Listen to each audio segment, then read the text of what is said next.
ગામની માલપા બધી ખબર પડવા મળી ગઈ, ચર્ચા થવા મળી ગઈ, ગામમાં બધા વ્યક્તિને ખબર પડવા મળી ગઈ. એમાં ગામમાં મોહનભાઈ અપંગને ખબર પડે, એ મારો બેટો એવો ને ધીરે ધીરે હાલ્યો જતો હતો, ધીરે ધીરે હાલ્યો જતો. એમાં મોંઘી માની શેરીમાં ગયો ને હાલ્યો જાય.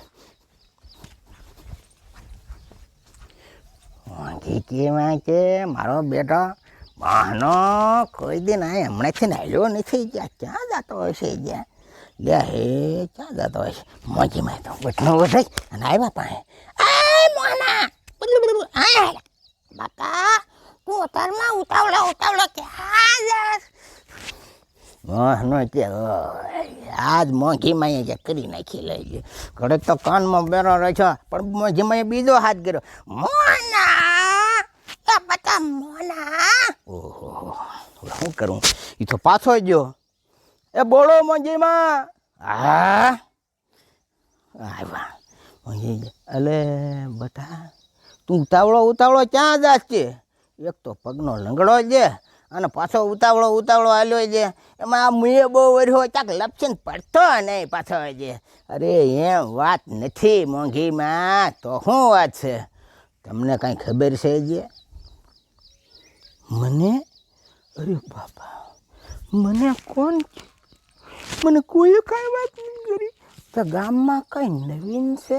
અરે બાપા ઉલ્લે તમારી જેવો ડૂછી. અરે કાંઈ નવીન નથી, ડોશીએ તો લોહી પીધું, કેટલાય દાડા ગળી ગઈ છે તો એ તો વાટ જ.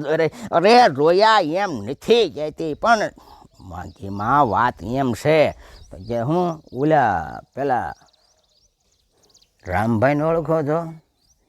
રામલો? કયો રામલો? અરે ગામને સીમાડે. એટલે હા ઓલું માખી શું કે ને કે મારો ઓલો માખી એટલે મને તો ઓળખું છું. શું છે તે એને શું થયું? અરે માં કાંઈ થયું નથી તો. અરે મોંઘીમાં વાત એમ છે એને 10 લાખની લોટરી લાગી છે. બાપ 10 લાખની, મારી તો જિંદગી વહી ગઈ. 10 લાખનો થપ્પો કોઈ દી ભર્યો નથી. ને રોયાને ક્યાંથી લાગ્યો હે? અરે વાહ એમ ન હોય તો લોટરી લાગી છે. અરે ભલામણા તો કિસ્મત સંખ્યા 10 લાખની લોટરી લાગી છે તો. અરે મોંઘીમાં એ આખા ગામને ગામ ધુવાડા બંધ દૂધ પાક ખવડાવવાનો છે. હે દૂધ પાક? ઓલ્યા દૂધ પાક લેવાની મને તાર દાદા આવડી ગયા.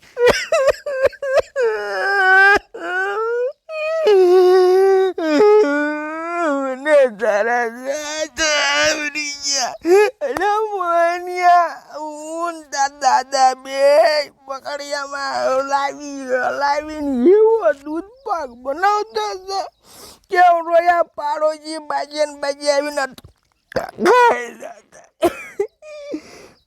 દાદા મોહની વચ્ચે ડોશી ચાલુ થઈ ગઈ છે, હવે બંધ નહીં થાય. એ માં બંધ થાવ.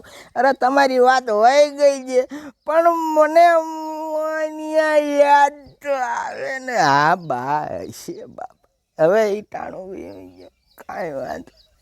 હવે તો કે ગામ દુવાડા બંધ કરવાના છે, દૂધ પાકનું આયોજન છે, ખાવા તૈયાર થઈ જઈજો. કાંઈ વાંધો નહીં, કેટલાય વર્ષો પછી દૂધ પાક ખાવા મળશે. હવે ખાચું છે, કાંઈ વાંધો નહીં છે. ગામના બધા હે ભેગા થયા. હવે કે કાંક નક્કી કરશું છે. હવે શું કરશું છે? હવે વસ્તુ લેવા જવી પડશે છે. જસદણ જવું જોઈએ છે. ગામના મોટા મોટા બધાને ભેગા કરીશું તો કે હા છે. એ રામભાઈને ઓલે તો સરપંચ સાહેબ આવ્યા, ગામના મોટા મોટા આગેવાનો ભેગા થવા માંડ્યા. ફોન કરો છે. હાલો, કોણ? ક્યાં છે વો? કોણ બોલે છે? એટલે આ ગામના પટેલે પણ જવાબ દેતા નથી. કવરેજમાં નહીં હોય લાગે છે. પાછો ફોન કરો. હાલો, હાદુલ બાપુ બોલે છે. અલ્યા ભાઈ સાહેબ, તમે હાજે કામ છે અને હું રામજીભાઈ બોલું છું. ઘરે આવજો હાજે. હા તે કાંઈ વાંધો નહીં. બીજાને ફોન લાગ્યો ટું. હાલો, પ્લોટમાં રણછોડભાઈ. હા વાંધો નહીં. હાલો, હા મેરામભાઈ. હા ગાબુ. હા હાલો રમેશભાઈ. અલ્યા ભાઈ વાસ્કુરભાઈને કોઈ ફોન કર્યો કે નહીં? અલ્યા હવે વાસ્કુરભાઈ એટલે નજરિયા કંઈ ઓર નિશાનિયા કંઈ. અલ્યા કોઈને કાંઈ કહેવાય નહીં. રામ ભાઈ, આ તો એવું છે ને ભાઈ. પણ વાસુર રમત જ એવી હોય ભાઈ, શેઠને બે ભેગા થઈ જાય એટલે ન કરવાનું કરતા ભાઈ. હા એટલે ઓલા મોહનભાઈ હાકળિયાને કહો ને. એટલે સારું થયું એ તો તળાવડા બળાવડા ભરાઈ ગયા, નકર એ તો ઠાકર ને ઠાકર. હવે પગે લાગો. ગામમાં હે ને લીલા લેર થઈ ગયા. એક તળાવ ભરાઈ ગયા, પાણીના ધુબાકા થઈ ગયા. હાલો ગામમાંથી જીવરાજભાઈને કોઈક ફોન કરો. હાલો આવી ગયા. ગામમાંથી દરેક વ્યક્તિને મોટાને ફોન કરી વળ્યો. વાડિયું ફોન કર્યો. પેલા કરાળમાં ફોન કરો ને આમ કનેહરા કોરે ફોન કરો. કોઈ બાકી ન રહી જવું જોઈએ. હાલો, હા સપરામાં ફોન કરજો હો પાછા. હા બાણમાં જીકો. ગામમાં કોઈ વ્યક્તિ બાકી ન જાય. થાય હાજે ભેગા થયા ભાઈ અને નક્કી કર્યું શું દૂધ પાકનું આયોજન કરવાનું છે. જે રિક્ષાવાળાને ફોન કરો છે. હવે ઈકાવાળાને નહીં, રિક્ષાવાળાને ફોન કરો ને. જે કાંઈ વાંધો નહીં. જે ફોન કર્યો. હાલો, કોણ? 12-15. હાલો, સાંજે સવારે ભાઈ જસદણ જવાનું છે માલ ભરવા, તો તમે આવી જઈજો. હા તે કાંઈ વાંધો ના. ભલે. હા જયંતિભાઈ આવ્યા. બધા તૈયાર થયા. ઉપડ્યા રિક્ષા લઈને. એકા બીજા ઠોહા મારતા જાય, મસ્તી કરતા જાય. લીંગા ગામમાં જો ભવ્ય આયોજન હોય છે. ઉપડ્યા ગામમાં લઈને. ગામના બધા બેઠા રિક્ષામાં બેહવા માંડ્યા. એટલે રામભાઈ બૂટ પહેરવા માંડ્યા. એટલે બધા દાંત કાઢવા માંડ્યા. ગયેલા અલા રામલાલ છે, ભલા મણા છે. તારે હવે ભલા મણા છે. હવે 10 લાખની લોટરી લાગી છે અને આવા ડેડકા રાત રે એવા ભલામણા બૂટ હાલે છે. કાઢ કે આવા ન પહેરાય. એટલે પણ એ તો બરોબર છે, પણ બૂટ તો રવાય જો રામભાઈ છે. હાલો કાંઈ વાંધો નહીં. હવે બૂટ પહેર્યા ને બધા બૂટના દાંત કાઢ્યા ને રામભાઈ ને બધા બેઠા રિક્ષામાં. રિક્ષા ઉપડે એટલે રામભાઈને એમ થયું કે મારો હગાવાલાને ગામના ને બધાને ખબર પડે જોઈએ ને આવા રોડા હું જો લઈને જસદણ જાઉં તો અમારા બેટાની આબરૂ ને દાદા ખરા થયો. હવે હું તો મોટું માણસ થઈ ગયું. હા રામભાઈ 10 લાખ રૂપિયાનો માલિક. રામભાઈને માલપામ ગતિયા થવા મળી ગયા. રામભાઈ ઉપડ્યા. બધા ગામના બધા રિક્ષામાં બેઠા. જયંતિભાઈને એ ઠાઠલા તૂટલી ભાઈ રિક્ષા ડાક કરે જાય. હવે એમાં રામભાઈના પાધરમાં જાય છે. રોદો આવ્યો અને ઓલું બૂટ હતું એ હલવાનું છે. મારા દીકરાનું છે ટાકણે બૂટ જ હલવાનું. હે પાછા બધા દાંત કાઢશે.